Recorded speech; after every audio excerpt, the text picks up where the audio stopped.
Bonsoir Karim. Bonsoir. Une journée chaotique où le cessez-le-feu n'a cessé de vaciller.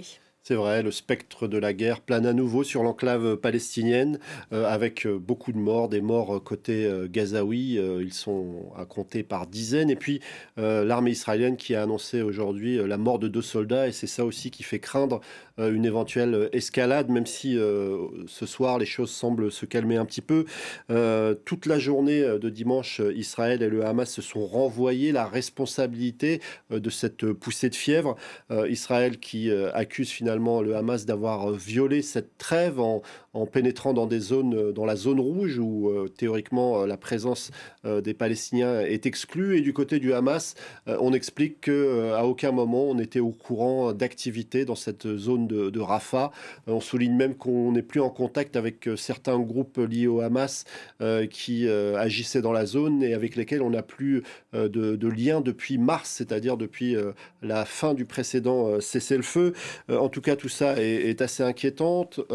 On revoit le retour des déclarations belliqueuses avec Benyamin Netanyahou qui ordonne d'agir avec force contre les cibles terroristes, on l'a entendu, mais aussi le retour du vocabulaire de l'extrême droite israélienne par la voix notamment aujourd'hui d'Itamar Ben-Gvir qui veut reprendre, on le sent bien, le chemin de la destruction totale de la bande de Gaza en reprenant les combats dans la bande de Gaza à pleine puissance. C'est les termes qu'il a utilisés. C'est aussi dans ce contexte que le département d'État américain a évoqué la possibilité que le Hamas serait en train de planifier une attaque contre les civils. Et là, Donald Trump s'est exprimé lui aussi. Si le Hamas continue à tuer des gens à Gaza, ce qui n'était pas prévu dans l'accord, nous n'aurons pas d'autre choix que d'aller les tuer. On ne sait pas trop qui est le nous, mais en tout cas, l'avertissement est très clair. Ce qui est aussi inquiétant, c'est que ces dernières heures, on a entendu un Donald Trump expliquer que, notamment lors d'une interview télévisée, que Israël pourrait immédiatement prendre la décision de renvoyer ses forces à Gaza, simplement si je leur demandais.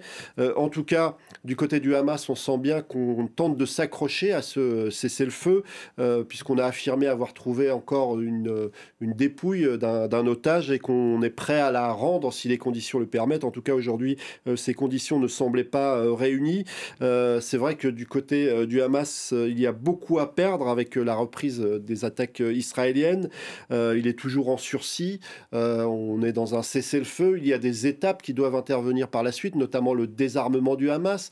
Un Hamas qui considère qu'un certain nombre de groupes ennemis sont à l'œuvre dans la bande de Gaza et refuse pour l'instant de déposer les armes.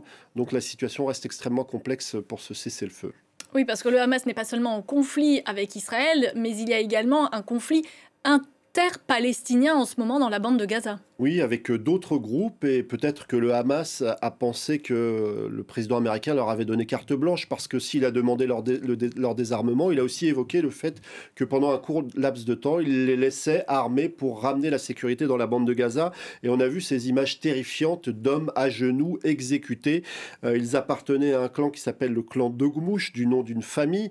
Ce clan Dogmouche est réputé proche des islamistes de Daesh, et depuis de très longues années, il y a des tensions entre le clan Dogmouche et le Hamas, parce que le clan Dogmouche reproche au Hamas de ne pas avoir appliqué la charia. Et puis il y a un autre groupe dont on parle beaucoup, les forces populaires de Yasser Abou Shahab, qui est considéré par les autorités israéliennes comme un bandit, contrebande, prostitution, extorsion. Il a braqué un certain nombre des rares convois humanitaires qui avaient pénétré dans la bande de Gaza à la fin de l'année 2024 et au début de l'année 2025.